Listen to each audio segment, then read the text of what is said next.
Bueno, pues efectivamente yo también tengo que agradecer en primer lugar al Colegio Mayor que nos presta el salón a través de la Fundación y a la Fundación que nos da cobertura, especialmente gracias a Isabel que está ahí en la parte técnica y a Fernando más atrás también con su ordenador. Pues gracias a Hermandad, por supuesto, por invitarme a repetir, que es todo un acto de cariño, aunque creo que se ha levantado cierta expectación que me pone un poco nervioso, no sé yo cómo irá esto. Y gracias por venir, porque hoy se les ha ocurrido contraprogramarme con un partidito de fútbol y al final pues esto se ha hecho más difícil. Pero bueno, por lo menos no llueve, no nos quejemos. Así que vamos al lío rápidamente, ¿no? ¿Por qué vamos a hacer una conferencia que se llama Hacia Dios por las imágenes? Porque estamos en un entorno de hermandades y porque en una hermandad las imágenes son muy importantes, de hecho muchas se fundan en torno a una imagen concreta y es central en la hermandad. Pero esto no está exento de controversia. El culto a las imágenes a lo largo de los siglos ha tenido muchos vaivenes y muchas dificultades. Por ejemplo, aquí traigo, pues si quiere, aquí traigo un mosaico de una iglesia de Jordania, la iglesia de los leones de as-Rasas, con una escena de iconoclastia bizantina. Pero incluso dentro del catolicismo también hay gente que no ve esto con demasiado buenos ojos. Por supuesto, hay confesiones cristianas que son totalmente anicónicas y luego pues hay religiones que no utilizan las imágenes como son el judaísmo y los musulmanes. Una imagen religiosa pues puede ser muchas cosas, puede ser desde una estampita, pasando por un fresco, por un cuadro de naturaleza religiosa, un bajorrelieve, una imagen de bulto redondo pequeñita que ande por ahí en un altar perdido. Pero luego también hay hay imágenes pues, muy importantes porque a veces dan nombre a una parroquia, dan nombre a una comunidad o son titulares de una hermandad, ¿no? Claro, tendrían hasta 3 niveles de descripción una imagen religiosa, ¿no? Podríamos describirla desde un punto de vista químico-físico, lo cual voy a hacer simplemente para reducirlo al absurdo, diciendo pues, que es un objeto de madera en el que se han empleado tales o cuales técnicas, que está policromado, que tiene una encarnadura hecha de tal cual cosa, que tiene una serie de aditamentos para crear mayor verismo, como pueden ser los ojos de cristal, o las uñas hechas de cuerno, o los dientes hechos de marfil, y ya está. Bueno, pues yo creo que casi nadie diría que hemos agotado la descripción de la imagen religiosa con solo eso, ¿no? Podemos dar un segundo paso y hablar desde el punto de vista artístico o intencional, ¿no? ¿Qué pretendía el artista transmitir con esa imagen o el que pagó la imagen y se la encargó con instrucciones muy detalladas? Bajo qué movimiento artístico fue concebida, qué técnicas se utilizaron, qué belleza tiene, qué factura, qué calidad tiene la imagen. En todo eso es importante, pero yo creo que tampoco nos agotaríamos ahí en la descripción de una imagen religiosa y parece que hay algo más, ¿no? Que es de lo que nos vamos a ocupar mucho hoy. ¿Qué es ese más? Pues una especie de aspecto intangible, de aspecto, si podemos decir, espiritual, un paralelismo que puede ser un poco con nuestra propia alma y que podría tener hasta 3 explicaciones diferentes, ¿no? Por una parte se puede pensar que es simplemente la proyección del pensamiento, la proyección de las ideas y de los sentimientos que tengan las personas que miran a esa imagen y que le rezan y que son devotas. ¿Podría ser que la imagen tenga algo por sí misma, que haya conservado a lo largo de su historia una cierta reverberancia del pasado y, bueno, y que le quede ahí algo de las oraciones, de las súplicas de los devotos precedentes? O quizá también, en un tercer nivel, quizá para Dios sea también un objeto algo especial. De alguna manera hay una presencia especial de Dios en ese objeto porque sirve como nodo de transmisión hacia Él de nuestras oraciones y nuestras súplicas, ¿no? Las imágenes tienen ese especial que a veces se ganan ellas mismas, ¿no? Se las hace para, bueno, simplemente decorar quizá y de pronto, pues debido a las reacciones que generan en los devotos, pues alcanzan una devoción a veces universal, ¿no? Esta situación de la imagen, pues como digo, puede ir cambiando con el tiempo, a veces dejan de ser importantes, o a veces son sustituidas en una hermandad por otro titular, acaban pues apoyándose en una esquina de alguna sacristía, ¿no? A veces son retiradas del culto y como que pierden temporalmente esa dignidad. Es un poco como nosotros cuando nos meten en el hospital y nos ponen un pijama, nos dejan ahí medio desnudos, estamos que no sabemos ya ni cómo nos llamamos, pues va al taller del restaurador, desvestida, es desmontada en trozos, es arreglada y luego puede ser hasta noticia que regrese al culto, ¿no? Bueno, que no son objetos así cualquiera es también obvio para el mundo civil. Las imágenes reciben en ocasiones pues, reconocimientos. Hay vírgenes que son alcaldesas perpetuas de algunos pueblos y Cristos son alcaldes perpetuos. Reciben a veces condecoraciones. honores militares no exentos de la correspondiente controversia típica de nuestro país, ¿no? E incluso en Madrid tenemos una virgen, que es la Virgen de los Dolores, que tiene el rango de general de la Guardia Civil, por si no te habías enterado, Jaime. Sí, sí, sí. Bueno, entonces, quiero decir que también se les toca el himno nacional, ¿no? ¿Cuándo se toca el himno nacional? Pues a veces en la Eucaristía, después de la consagración, como rendimiento de honores a la llegada del Rey de Reyes. Bueno, pues si se le hace lo mismo a una imagen cuando sale de su iglesia es porque se entiende que tiene algo que ver con el prototipo que ha dado lugar a la imagen, ¿no? Bueno, hay, como vemos, además toda una rica iconografía cristífera, por una parte, la imagen más antigua del cristianismo podemos decir que es la imagen de Jesús crucificado, y es en la que nos vamos a centrar en el día de hoy. Pero también tenemos a Jesús con la cruz a cuestas, lo que llamamos en Sevilla se llama un nazareno, un cautivo, también hay imágenes de tipo simbólico como el varón de Dolores, después tenemos las imágenes de Jesús que están formando parte de misterios, como Jesús ante todos los malotes que tenemos aquí representados, Anás, Caifás, Herodes, finalmente tenemos Cristos yacentes, en Stabat Mater, etc. Un segundo nivel de imágenes serían las imágenes marianas, de las que no vamos a hablar hoy. Si tenéis paciencia suficiente, el año que viene hablaremos de la Virgen, pero ya no sé si os quedará. Este segundo nivel de imágenes, también tenemos imágenes de la Virgen, pueden ser dolorosas, pueden ser imágenes gozosas, pueden ser, bueno, formar parte también de misterios. Y un tercer nivel tenemos imágenes de los santos. Dice el Catecismo que todas ellas significan a Cristo y dan gloria a Él. Es decir, la imaginería católica es cristífera por encima de todo. Aquí, como ejemplo de imagen de santo, traigo esta imagen de San Francisco de Asís, que ha sido encontrada hace poco, dejada de la mano de Dios en una iglesia de los alrededores de Zafra, y que resulta que parece que su hechura pertenece al mismo autor que el cachorro, y no hay más que ver su parecido. La imagen está en un estado bastante lamentable, a ver si encuentran fondos para restaurarla. Bueno, conviene definir algunos términos que vamos a manejar en esta charla y que conviene pues saber bien. En primer lugar, la palabra latría, que es una palabra que no usamos mucho así solita y que se refiere a la adoración que se destina a lo divino. En segundo lugar, idolatría la conocemos mucho más, que es la adoración que se da a lo que no se le debe adoración, porque no es propiamente divino. Y luego hay dos palabras que los protestantes dicen que son sinónimas y se rechiflan de nosotros diciendo que intentamos ocultar nuestra idolatría utilizando la segunda de ellas. Adorar es reverenciar o rendir culto a un ser que se considera naturaleza divina. Y sin embargo, venerar, que es una palabra menos utilizada, adorar ha sido muy utilizada por pueblos politeístas, es respetar en sumo grado a alguien o a algo por su santidad o que representa algo importante o que lo recuerda. Yo recuerdo que hubo una controversia durante la pandemia en Sevilla cuando se suspendieron los correspondientes besamanos y besapiés, que no se podían hacer en pandemia, obviamente, y se sustituyeron por, se dijo, adoraciones. Rápidamente la Iglesia salió diciendo, no, no, no, que son veneraciones. Bueno, ha habido una contestación por parte del mundo protestante diciendo que eso es una bobada y que son sinónimas, pero bueno. Hablando de eso, bueno, el aniconismo es evitar o rehuir las imágenes en el culto, en algunas religiones, y como sabemos, la iconoclastia pues es no solo negar el culto a las imágenes, sino destruirlas y perseguir a aquellos que les dan culto. Bueno, pues preparando esta charla, lo primero que hice fue escribir controversias sobre las imágenes religiosas y darle al botón de vídeos. El primero que salió, traigo una captura de pantalla. Digo, anda, la Virgen del Patrocinio, mi Virgen, la de Sevilla. Está en la calle Sierper, va preciosa, con poca gente, porque no va en carrera oficial, pero sobre la imagen habían colocado este texto del Éxodo 3, 5, capítulo 20, versículos 3 al 5, es el que siempre se utiliza para decir que la adoración de imágenes es idolatría. Y dice así, no habrá para ti otros dioses delante de mí, no te harás escultura ni imagen alguna, ni de lo que hay arriba en los cielos, ni de lo que hay abajo en la tierra, ni de lo que hay en las aguas debajo de la tierra. No te postrarás ante ellas, ni les darás culto, porque yo, Yahvé, tu Dios, soy un Dios celoso, que castigo la iniquidad de los padres en los hijos hasta la tercera y cuarta generación de los que me odian, y tengo misericordia por millares con los que me aman y guardan mis mandamientos. Unos textos del Antiguo Testamento son escalofriantes, ¿verdad? Bueno, pues este es el asunto que se nos ha dicho, ¿no? Por lo tanto, la primera parte de la charla vamos a dedicarla a hablar de la historia del uso de las imágenes como asunto religioso. Empezando por el principio. Esto es una Venus de la fecundidad, que se está datada en hace aproximadamente 40.000 años y pasa por ser una de las primeras imágenes que pudo tener un uso religioso. ¿Por qué digo esto? ¿Por qué saco esta Venus de la fecundidad? Porque la fecha me llamaba mucho la atención.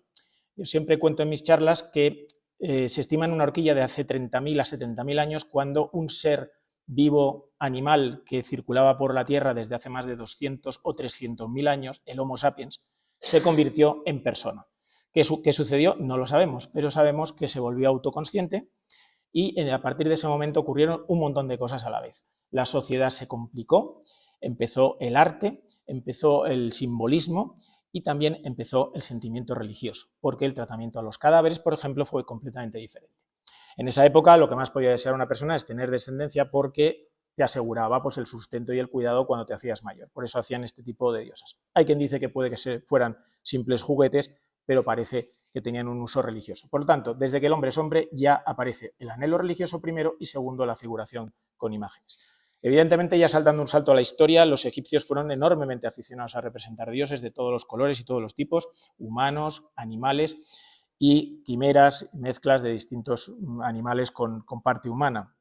Y ya en la filosofía, en Platón, vemos las primeras referencias al posible conflicto, porque para Platón, siempre preocupado por el asunto de la realidad, dice que las imágenes pueden ser un remedio o también un veneno para la experiencia humana. Por su parte, Aristóteles decía que una imagen es un intermediario apropiado, que hace de puente entre el mundo mental interior y la realidad material externa. Lo definía como un vehículo de sensación y razón. Por lo tanto, vamos llegando a la idea que el uso de imágenes es algo que sale naturalmente de la forma del ser humano, ¿no? Por tanto, es un uso que no solamente va a ser religioso. ¿Quién no tiene en su casa fotografías de los seres queridos que ya no están con nosotros, ¿no? Es una manera de recordarlos, ¿no? Para ilustrar este asunto de que también se usa para la vida normal, voy a tomar prestado de José María Sánchez Valera en una charla que dio sobre inteligencia artificial hace poco, el ejemplo de una fábula de amor de Eurípides que se llama la Alcestis. En esta fábula, el rey Admeto es bendecido con el don de la inmortalidad, pero para tenerlo debe pagar un alto precio, alguien debe morir por él, y la única que se ofrece es su esposa Alcestis, que muere, dejándole sumido en la tristeza.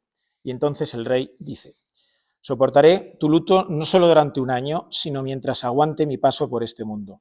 Tú me rescataste ofreciendo lo que más amabas en pago por mi propia alma. Has borrado la dicha de mi vida. Tu figura, tallada con gran semejanza por experta mano de artistas, quedará recostada en mi lecho. Sobre ella me echaré y rodeándola con mis manos, llamándola por tu nombre, entre los brazos, me imaginaré que tengo a mi amada esposa, aunque no la tenga. Fría delicia, supongo, aunque a pesar de todo, así aliviaré el peso de mi alma y frecuentando mis sueños me complacerás. Esto es un ejemplo muy antiguo. Otro muy reciente es un episodio de Black Mirror en que una joven viuda pues, contrata a una empresa para que le envíe un robot igualito a su marido y al final acaba perdiendo la cabeza pensando y negándose a aceptar que eso no es realmente su marido, ¿no? Como ejemplo del uso correcto, también límite, pero bueno, y el uso incorrecto de las imágenes que podía ser patológico, ¿no? Representar a Cristo cuando ya no está con nosotros tiene, por tanto, todo el sentido, es nuestro recuerdo de él, ¿no? Y esto está en la naturaleza humana. Sin embargo, el pueblo de Israel en principio no utilizó imágenes para el culto, en parte debido al texto que antes he leído del Éxodo y en parte porque el pueblo de Israel consideraba que Dios era tan inmenso, tan grande, tan incognoscible que no tenía forma y no podía ser representado. Además, ninguna representación podría llegar ni mínimamente a la grandeza de Dios y por eso estaba prohibido. También tenían que acabar con idolatrías como la del vellocino de oro, como sabemos. Aún así se han encontrado imágenes religiosas en algunos yacimientos judíos y se interpreta que quizá fueron vaivenes de idolatría e iconoclastia o bien que se trata de grupos disidentes de la religión oficial. Pero los judíos tienen alguna representación religiosa. Los querubines proceden del pueblo judío, son guardianes de la gloria de Dios y también, aunque no sean imágenes, tienen algunos objetos sagrados como son la menorá, el candelabro de 7 brazos, que vemos aquí en este fresco, en este bajorrelieve del arco de Tito, son los soldados romanos llevándose el botín cuando destruyeron el templo, y por supuesto el arca de la alianza que desapareció en aquella destrucción del templo. ¿Por qué cambia la cosa cuando llega el cristianismo? Pues cambia porque no podemos obviar dos cosas. Una de tipo práctico, que es bueno, pues la incorporación de los gentiles al cristianismo, ¿no? Tras el concilio de Jerusalén, el año 50 y algo, Pablo y Bernabé y esta gente convencieron a las columnas, a Pedro y a Santiago fundamentalmente, de que había que admitir a los gentiles y además no obligarles a seguir las leyes judaicas, ¿no? Nos tenían que circuncidar, etc.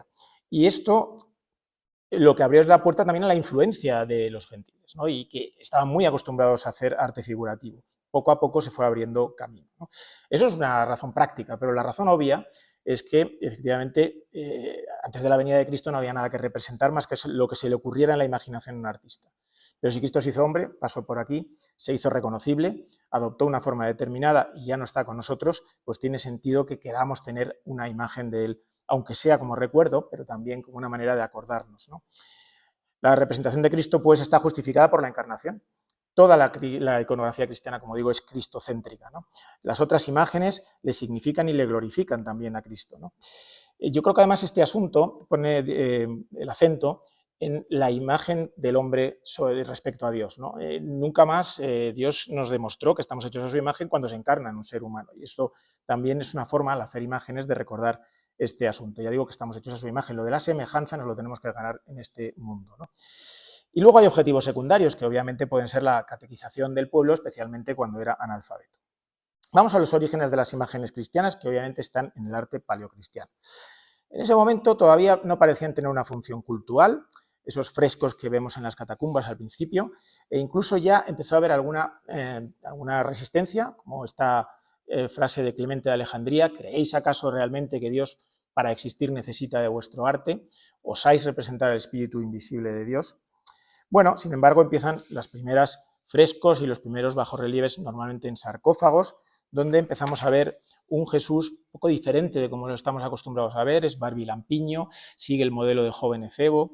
Las primeras pinturas, una de las primeras es una representación de la madre con el niño, que se dice, la tradición dice que pudo estar pintada por el propio San Lucas.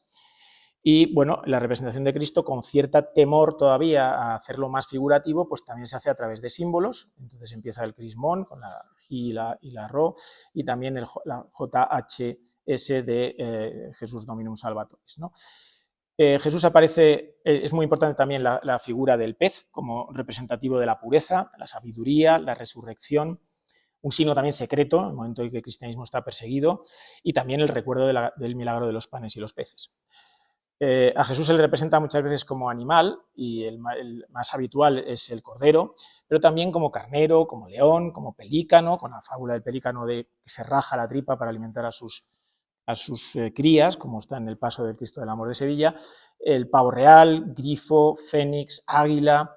Y bueno, ya está en representación figurativa, pues aparece muchas veces como buen pastor, con una oveja a los hombros, ¿no? Como digo, Cristo helenístico, todavía sin barba, que perdurará hasta el siglo III. También a veces como un sol, ¿no? Mi padre me contaba que en Sevilla había un paso alegórico del sol, que creo que sacaba la Quinta Angustia. Yo no he encontrado nada en la bibliografía sobre el asunto, pero es bueno recordar que el nacimiento del sol, que se celebraba en el solsticio de invierno, se confundió, o sea, se cristianizó en forma del nacimiento de Cristo, como nos recuerda el diario El País todos los años, para generar no se sabe qué inquietudes. Pero bueno, las primeras escenas con sacramentos, con la Eucaristía, y muy frecuentemente aparece también el ciclo de Jonás. Es otro caso de cristianización, porque a Jonás se le asocia a Edimión, un pastor de gran belleza, amado por la diosa Selene, al que Zeus concedió la inmortalidad y la juventud eternas, y dejándole sumido en un sueño perpetuo. Se fundieron estos personajes, asumieron un nuevo sentido cristianizado del alma bienaventurada que descansa en el paraíso. Yo creo que todos echamos en falta algo en estas primeras representaciones. No hay representaciones de la pasión, tampoco se han encontrado representaciones de la resurrección. Es más bien una representación simbólica sin narración, ¿no? Sigue habiendo temor a la idolatría. El arte casi siempre es en dos dimensiones, muy simbólico. Luego las cosas empiezan a cambiar, sobre todo con el edicto de Tesalónica, cuando la religión cristiana pasa de ser perseguida, bueno, no así de golpe, a ser la religión oficial del imperio, y ya no hay que esconderse. Entonces la imaginería entra por la influencia también pagana, y el Cristo que se empieza a representar ya es el Cristo siríaco, el que estamos, porque procede de Siria, con barba, como estamos más acostumbrados a ver, ¿no? Y de ahí al siglo 8-9, pues empieza a haber una efervescencia de la imaginería con bastantes excesos. Empieza a haber imágenes milagrosas, se empieza a diluir la frontera de la imagen y el prototipo, la imagen a veces empieza a sangrar, concede favores, bueno, empieza a haber una mayor controversia más fuerte, las imágenes milagrosas aparecen por aquí y pueden tener su origen en el Mandylion. El Mandylion es una pieza que no se sabe si está perdida o qué, todavía todo para una charla. Comienza con una leyenda de Eusebio de Cesarea en el siglo IV, según la cual esta tela que tenía el rostro de Cristo impreso fue enviada por el apóstol Tomás con Tadeo, que fue uno de los 70 que eligieron los discípulos, para que sanara al rey Álvaro V de Edesa, que estaba enfermo. Después, lo que sucedió con la reliquia hasta 2 o 3 siglos después no se sabe muy bien, pero parece que apareció en el sitio de Edesa, es decir, fue colgada en la muralla de Edesa para proteger a la ciudad. Otra leyenda dice que un general bizantino la intercambió por un grupo de prisioneros en el año 943 y la envió a la iglesia de Santa María de Blanquerna en Constantinopla. Allí permanecería hasta 1204, cuando los cruzados saquean la ciudad y desaparece. Después ya sobre su destino hay bastantes teorías. Por una parte se dice que estuvo en la Sainte-Chapelle de París hasta que desapareció durante la Revolución Francesa, o que es la Santa Faz que se venera en la iglesia de San Bartolomé de los Armenios, en Génova, o que es la Semana Santa de Turín, o que se conserva en la capilla papal de la Sala de la Condesa Matilde, o que es incluso, y de hecho esta es una teoría bastante fuerte, el sudario de Oviedo. En cualquier caso se utilizaba pues, como objeto sanador, ¿no? Bueno, pues todo esto desemboca en los siglos 8 y 9 con la enorme disputa bizantina iconoclasta, ¿no? En el año 730, con la llegada al poder del emperador León III, primero de la dinastía isáurica, se prohíben las imágenes que son destruidas por el ejército. ¿Y esto por qué ocurre? Bueno, porque había sido época de herejías, ¿no? Herejías que no acaban de encontrar una definición de la figura de Cristo. Divorciaban su parte humana y su parte divina, pensaban que tan solo era importante la parte divina y no, por tanto no veían sentido a su representación. Otras herejías que hacían lo contrario, consideraban a Cristo un humano especialmente iluminado y no divino. Por ejemplo, muchas herejías gnósticas, en particular los carpocratianos, que eran unos que consideraban a Jesús un filósofo más y eran muy aficionados a las imágenes, ¿no? Bueno, pues las autoridades pensaron que continuar haciendo representaciones de Cristo era nestorianismo, puesto que no se podía representar la unión hipostática, y decidieron acabar con ellas. Pero hubo, por supuesto, controversia y hubo quien las defendió, lo que serían los llamados iconódulos, como sobre todo Juan Damasceno, Juan de Damasco, que señaló que el honor dado a una imagen le llega al prototipo y que la belleza y el color de las imágenes estimulan mi oración, dice, cómo la naturaleza incita a mi corazón a dar gloria a Dios. Efectivamente, las cosas fueron tranquilizándose y en el año 787, en el concilio de Nicea II, se dijo que las venerables y santas imágenes, ya pintadas, ya en mosaico o en cualquier otro material adecuado, deben ser expuestas en las santas iglesias de Dios sobre los diferentes vasos sagrados, tanto la imagen del Señor Dios y Salvador nuestro Jesucristo, como la de la Inmaculada Señora nuestra, la Santa Madre de Dios, y los santos ángeles de todos los santos y justos. Los ortodoxos, por tanto, fueron basculando hacia aceptar imágenes, pero les quedó algo. En general, se han limitado a realizar los famosos y conocidos iconos y algunas pequeñas figuras tridimensionales para el culto privado. En Occidente, por su parte, los iconoclastas fueron totalmente derrotados. Y habían ocurrido algunas cosas. En el concilio de Elvira, que ocurre en España, que tiene lugar en España, se prohibieron algunos dibujos en las iglesias, pero también se piensa que pudo ser para evitar la vandalización, ¿no? En general se observa que la iconografía, el asunto de las imágenes, sale del pueblo de manera natural. Es mirado siempre con cierto recelo por las autoridades más intelectuales de la Iglesia, luego le empiezan a encontrar su punto y al final acaban siendo toleradas y finalmente acaban siendo aceptadas como algo verdaderamente positivo. Porque es verdad que mucha gente estaba convirtiendo en santos los antiguos héroes y dioses menores y estaba convirtiendo en vírgenes a algunas deidades femeninas. Pero esa cristianización al principio se veía como algo, desde luego, muy preocupante, pues luego se empezó a entender como algo que podía ser positivo. Se conoce que ya en el siglo IV se comenzó a hacer gestos de genuflexión, proquinesis hacia los crucificados, hacia los cristos, y también en el siglo VI se empiezan a utilizar velas, ya no solamente para iluminar las imágenes, sino como signo de honor. Bueno, hasta Carlomagno, en el occidente no se representaron más que los iconos, los mismos iconos que en Oriente, y el primer Cristo grande, de tamaño natural, es del siglo IX, estaba en la capilla palatina de Agen, pero no se conserva. Este que tenemos aquí es el primero que sobrevivió, es la cruz de Gero, está fechada en el 960 y está en la Catedral de Colonia. Es una imagen hecha en roble de Cristo muerto a tamaño natural, tiene influencia bizantina, como podemos ver, y bueno, pues ahí ya se ve cómo va venciendo la situación. Lo que viene a continuación es esa época en la que se funda Cluny, después Cluny se hacen como muy ricos, entonces lo decoran todo mucho, tienen mucho dinero, entonces se ve una necesidad de volver un poco a las esencias, y entonces aparece el Cister, luego Bernardo de Claraval prefiere que las iglesias estén más desnudas, es decir, hay una serie de vaivenes allí de exceso, también de recogimiento, de vuelta a la pureza, en donde pues bueno, las épocas de mayor imaginería son vistas como un poco excesivas, ¿no? Vamos a hablar un minuto de Rusia porque yo creo que tiene importancia. En Rusia los iconos llegan desde Bizancio, ¿no? Y durante el siglo X y los siguientes pues tenían más o menos las mismas características. Pero en el siglo XIII Rusia queda aislada de Bizancio por la invasión tártara. Pero los monasterios fueron respetados, de hecho florecieron y empezaron a desarrollar un arte propio. El icono ruso pasó a ser un icono con unas características muy sencillas, armonía de líneas, colores que se utilizaban pues para cautivar, ¿no? Y una perspectiva inversa, es decir, el punto de fuego de la perspectiva de este icono, que es un icono de Rubliev del siglo XV, muy importante, es el icono de la Trinidad. Están las tres personas de la Trinidad representadas por sus colores, ¿no? Dos que tocan la mesa, que son el Hijo y el Espíritu Santo, el que no toca la mesa es Dios Padre. Pues el punto de fuga está delante del cuadro, es decir, esto para indicar que está donde estamos nosotros, para que lo veamos como si estuviera fuera de la realidad y nosotros somos los que estamos en la realidad, ¿no? Bueno, pues ese estilo de Rusia llegó a su plenitud en época del Renacimiento y realmente se convirtió también en un signo de identidad nacional, ¿no? Vamos a Santo Tomás, porque Santo Tomás pues, obviamente es uno de los más importantes teólogos y padres de la Iglesia. Trató este tema en la Suma Teológica, en el punto 325, y lo hizo a su estilo. Primero hizo una afirmación, se debe rendir adoración de latría, por eso puse antes la palabra, a la imagen de Cristo, y después dijo, en principio contestó a esta afirmación, a esta pregunta, diciendo que el movimiento que anima el alma hacia la imagen es doble. Por una parte hacia la imagen en cuanto a cosa, y por otra hacia la imagen en cuanto a representación de otra realidad, y este segundo movimiento es plenamente aceptable como receptor de reverencia y es como la que se da al mismo Cristo, es decir, con adoración de latría. Pero luego él pone una serie de objeciones y las contesta, objeciones que se podrían poner a esta pregunta, ¿no? La primera hace referencia al texto del Éxodo que antes dije, ¿no?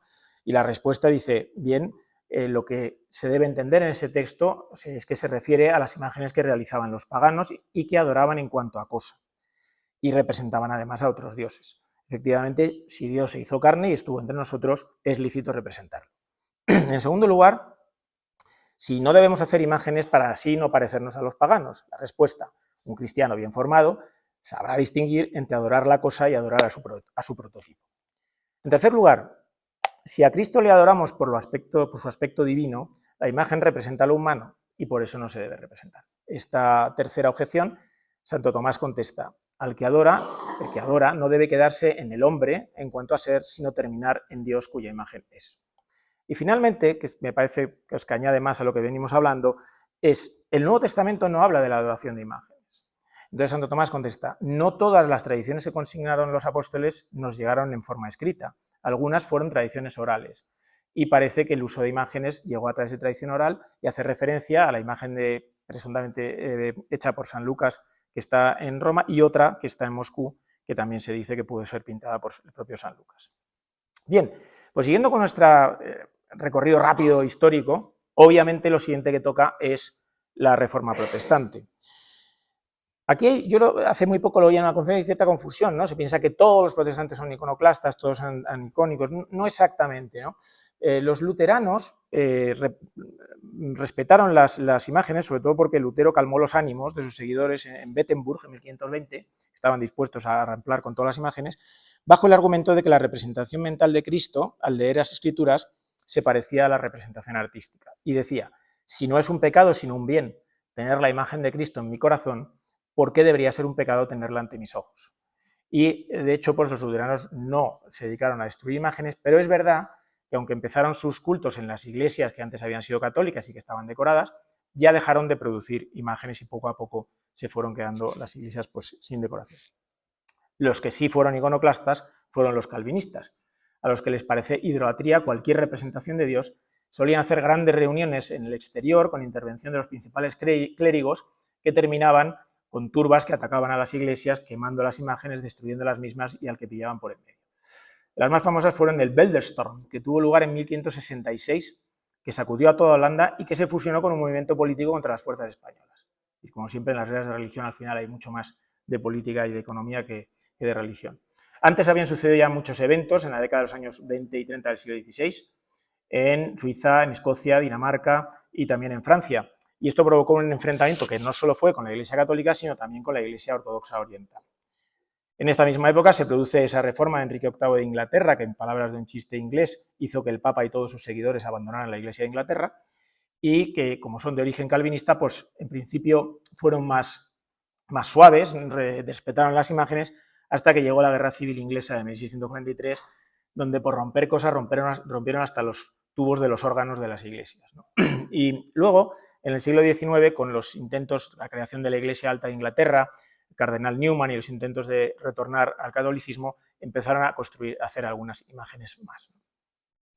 Bueno, pues ya concluyendo con esta primera parte, en definitiva, ¿qué dice actualmente la Iglesia sobre las imágenes? Pues dice que son traducción del mensaje evangélico, imagen y palabra se iluminan mutuamente, son signos santos de Cristo, son memoria de los santos para que sigan participando en la historia de la salvación, ayudan a la oración, son estímulo para la imitación y además suponen una forma de catequesis que instruye al pueblo y ayuda a recordar.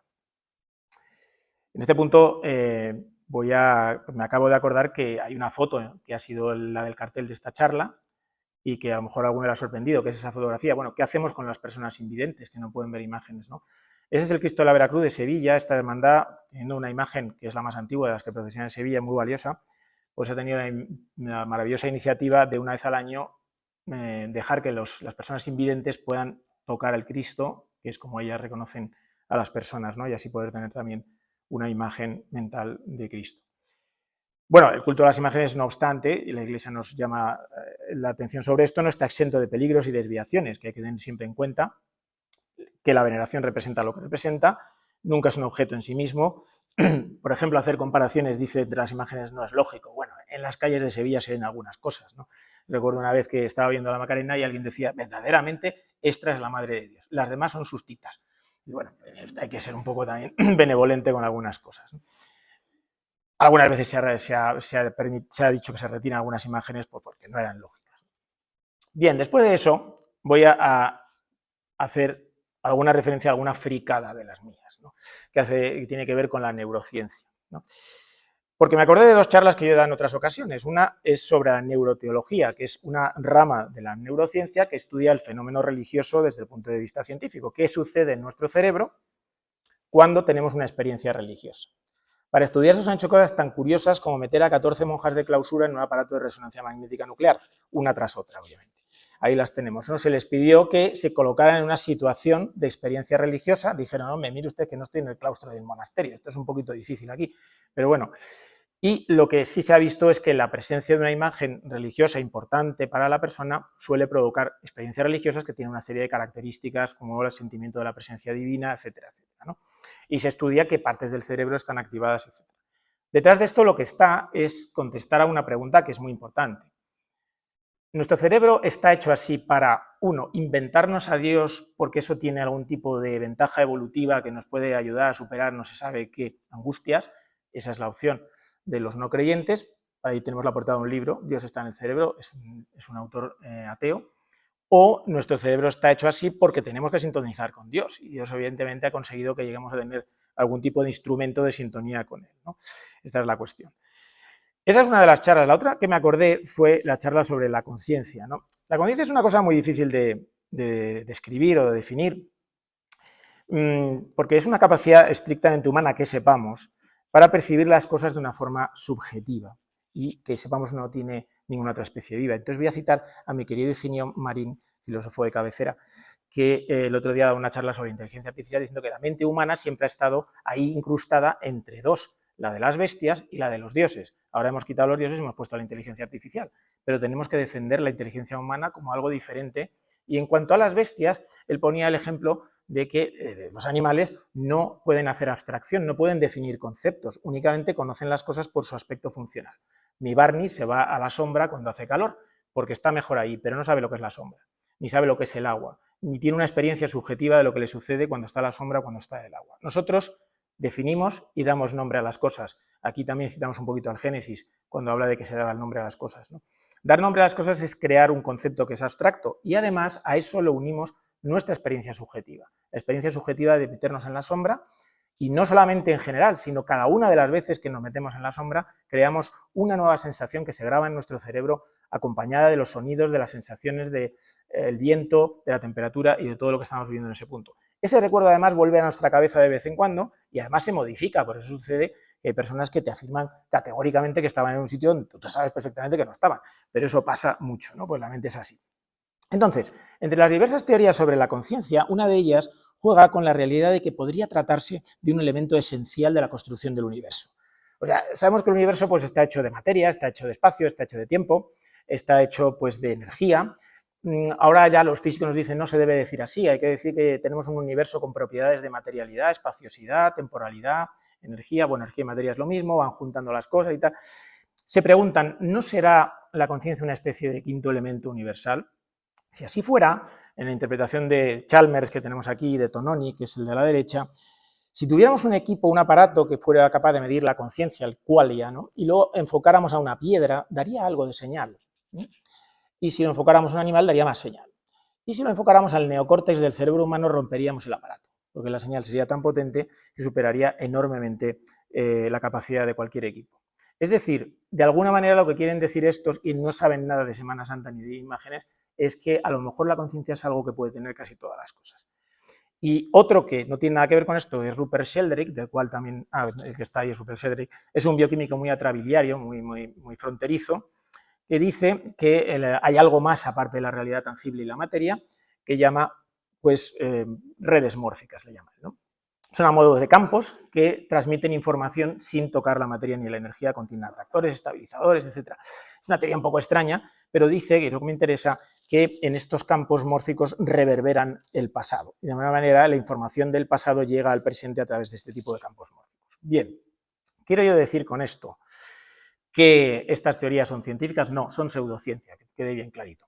Pero da la sensación de que gente que trabaja en cosas muy diferentes, con ciencia, bioquímica, información, tal, está como oyendo campanas y no sabemos dónde, ¿no?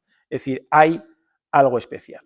Una imagen religiosa que nos acompaña desde hace centenares de años, siendo el blanco de la mirada, la oración, la devoción arrebatada de miles de personas, tendría, si hacemos caso de estas teorías que hemos visto, una fuerte componente consciente, resonante o como quiera llamársele.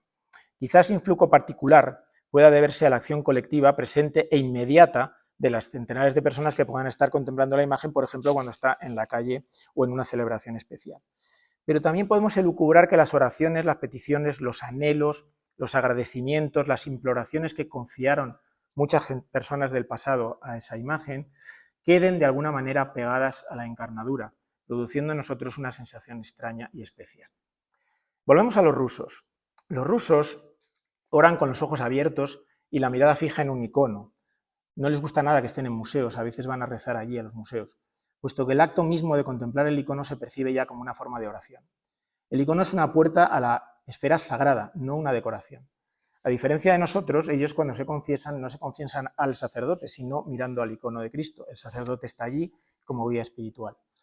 El icono es el centro focal de la emoción religiosa del creyente, que lo pone en comunión con la Santísima Trinidad y por eso los consideran un objeto sagrado en sí mismo. Un ruso como Kirillevsky, que se había convertido al catolicismo, seguía sintiéndose atraído por el maravilloso poder del icono y le relató lo siguiente a su amigo Herzen. Una vez me quedé de pie ante un altar y contemplé el icono de la Madre de Dios, que obra maravillas, pensando en la fe infantil de las personas que rezan ante esta figura. Algunas mujeres y unos viejos enfermos se arrodillaron, hicieron la señal de la cruz y una reverencia hacia el suelo. Con una ferviente esperanza contemplé los rasgos sagrados y poco a poco el secreto de su maravilloso poder empezó a volverse más claro para mí. Sí, no se trataba solo de una tabla pintada. Había absorbido durante siglos enteros todas aquellas pasiones y aquellas esperanzas, las oraciones de los afligidos y los infelices. Estaba lleno de la energía de todas aquellas plegarias. Se había convertido en un organismo vivo, un lugar de encuentro entre el Señor y los hombres. Pensando en ello, volví a mirar a los viejos, las mujeres y los niños de rodillas sobre el polvo y el icono sagrado. En aquel momento también yo pude ver los rasgos animados de la Madre de Dios y vi que miraba con amor y misericordia a esas personas sencillas y caí de rodillas y le oré con devoción. Bueno, a continuación vamos a centrarnos en la representación de Cristo en la cruz. Vamos a ver cómo ha evolucionado, esto no pretende ni mucho menos ser una clase de arte. para ver cuáles son las intencionalidades, ¿no? Cómo se ha ido haciendo la imagen de Cristo cada vez más comunicativa con el creyente, ¿no? Los primitivos cristianos no representaban a Cristo, pero es lógico, están horrorizados y escandalizados con la cruz, porque en su época se seguía crucificando a la gente, seguía siendo un castigo terriblemente cruel reservado para los peores criminales, ¿no? Es lógico que, por tanto, no lo representaran. Yo creo que además también quizá no acababan de entender el significado de la pasión todavía. Vamos a dar un salto directamente a los Cristos románicos y aquí traigo la Majestad de Batlló. Son bastante frecuentes estos Cristos Majestades en la zona de Cataluña. Como vemos aquí tenemos un Cristo que está revestido con túnica larga hasta los pies, no tiene clavos, está en la cruz con el cabello recogido, empieza más tarde a representarse con corona real, por eso se les llama majestades. Es un Cristo esquemático, con líneas severas, geométricas, arcaizantes, influencia bizantina, no realistas, la mirada es frontal, no está colgando de la cruz, sino descansando, se soporta en el pedestal, los brazos son totalmente horizontales, si hay clavos son 4 y el volumen es pequeño. ¿Cuál puede ser la intención? Pues una intención decorativa quizá, algo didáctica, teocéntrica, simbólica. Bien, de ahí vamos al Cristo gótico, donde se ve una evolución muy importante, ¿no? Se busca más el naturalismo, la sensación más que la razón, cercanía con el devoto, se logra curvando los cuerpos, a veces demasiado igual, ¿no? Haciendo tejidos más libres, rostros más dulces. Cristo aparece más veces muerto, algunas veces sufriendo, cabeza siempre desplomada hacia un lado, los cabellos pegados para dar una sensación de sudor, ojos entreabiertos, piernas a veces cruzadas en aspas, como el Cristo del Millón, que es el de la derecha, de la Catedral de Sevilla, el pelo en bucles, tanto en la cabeza como barba. Los brazos ahora ya aparecen por debajo de los maderos de la cruz, normalmente hay 3 clavos solamente, y ya aparecen los regueros de sangre, la llaga del costado. En el concilio de Vienne se había dicho que la iglesia nace en ese lugar, en el costado de Cristo.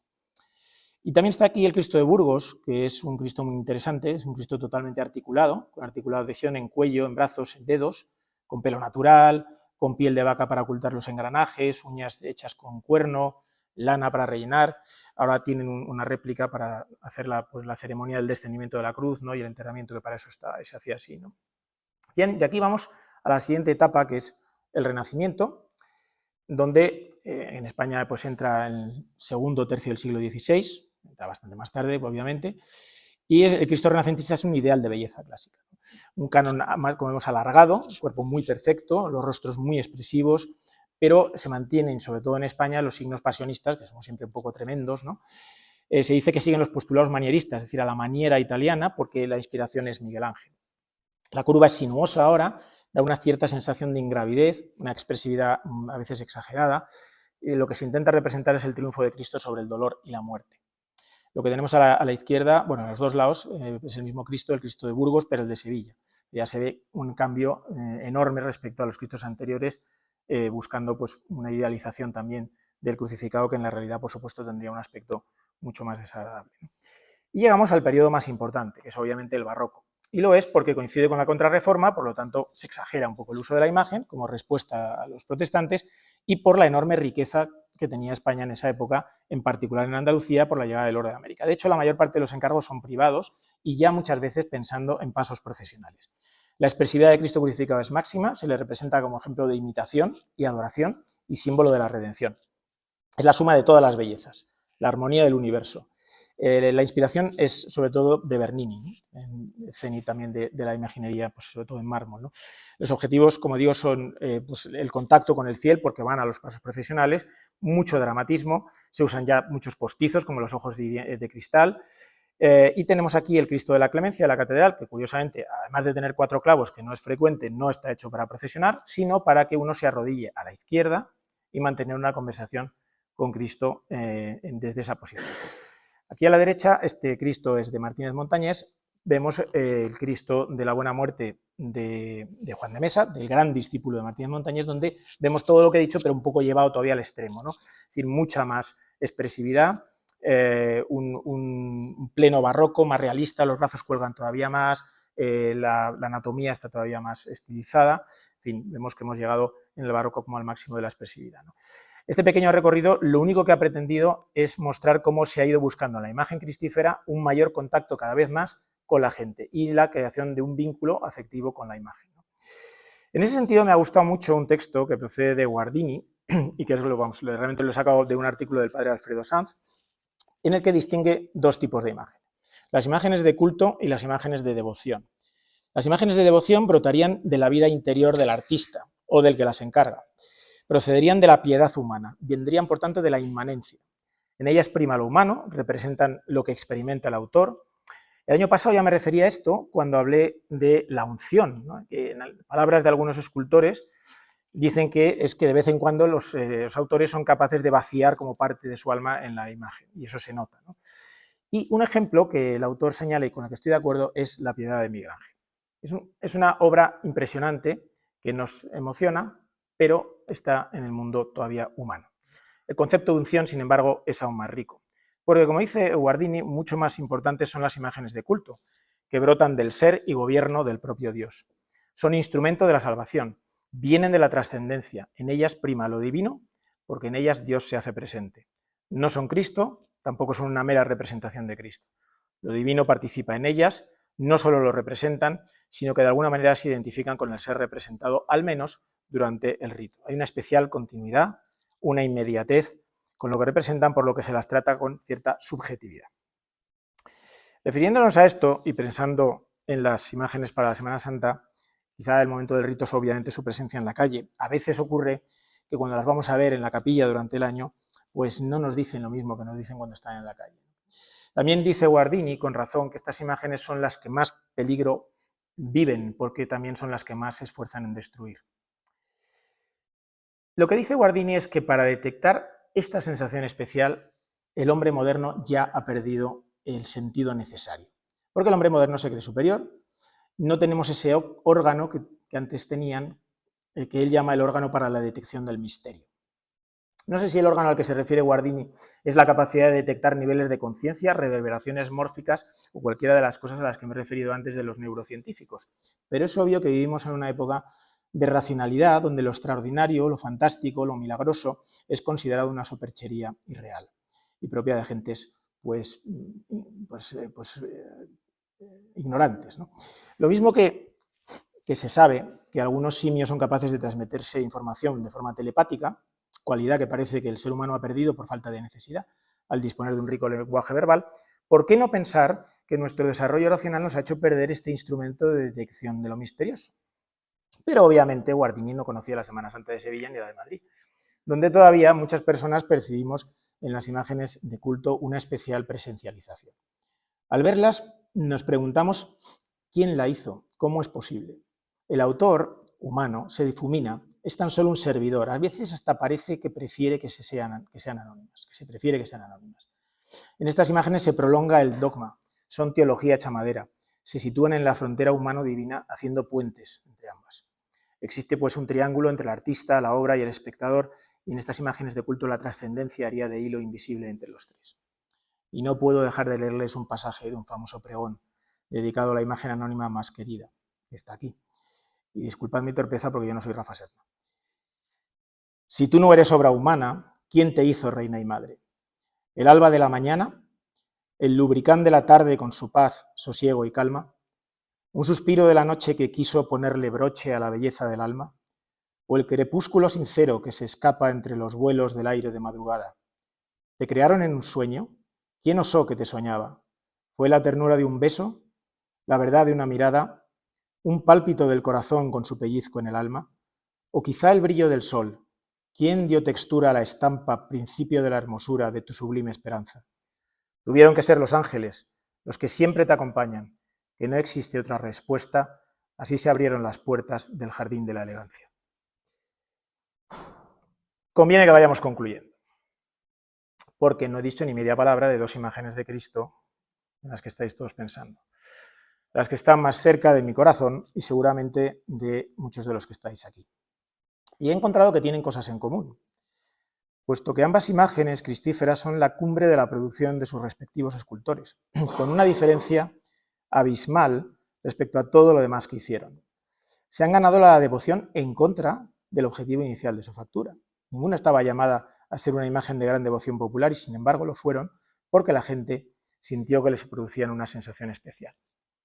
El Cristo del Desamparo lo realizó para Madrid en 1635 aproximadamente el granadino Alonso de Mena, artista que habitualmente da un profundo dramatismo a sus creaciones pasionistas, pero que alcanzó su cenit en este simulacro de Cristo agonizante en la cruz. Se trata de una obra realizada en madera de cedro. Tiene como principal característica la de hallarse únicamente desbastada, sin pintura, salvo el uso de pintura para los regueros de sangre. El Cristo del Desamparo se ha considerado sin duda la obra maestra del autor y la más vigorosa escultura granadina anterior a Cano. Recoge la imagen el momento del desamparo sentido por Cristo en el momento de su muerte. En concreto, al final de las 3 horas de soledad en la cruz, cuando dirigió al Padre el rezar un salmo y escogió el número 22. Al mediodía la oscuridad cubrió todo el país y a las 3 de la tarde y a esa hora Jesús gritó con voz potente: Eloí, Eloí, lema sabactani, que significa Dios mío, ¿por qué me has abandonado? En este detalle vemos el rostro de Cristo con una inmensa expresividad.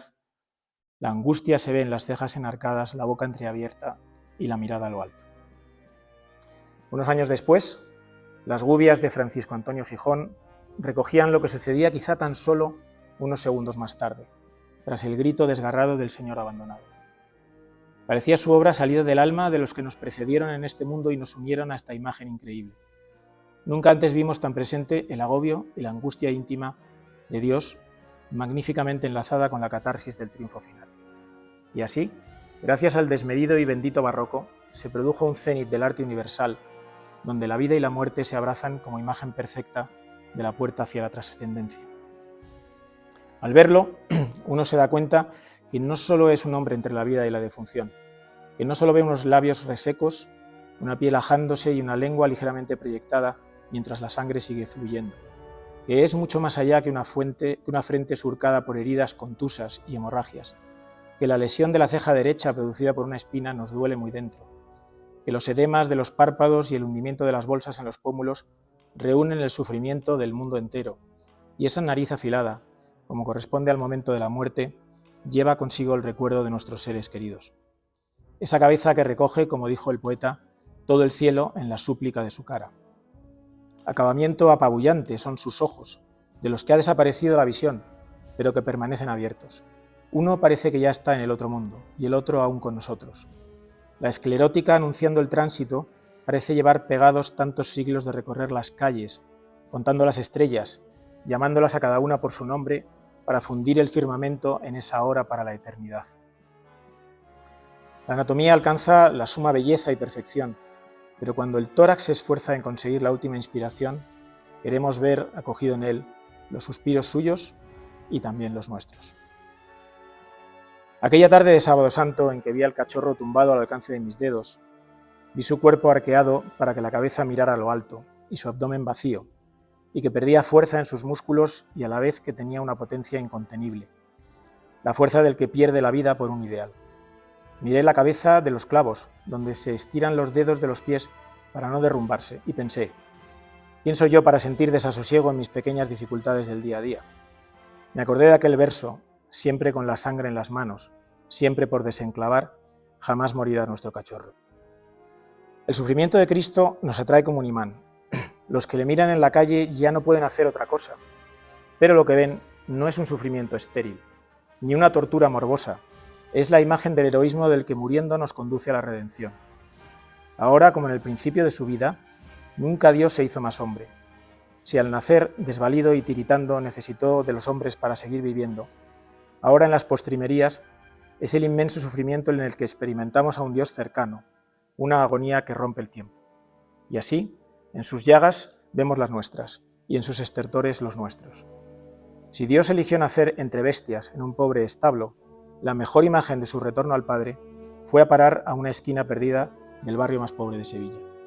Y ahí se aferró a estar con nosotros durante más de 300 años, superando los intensos de destrucción de las turbas y el incendio que acabó con la imagen de su madre.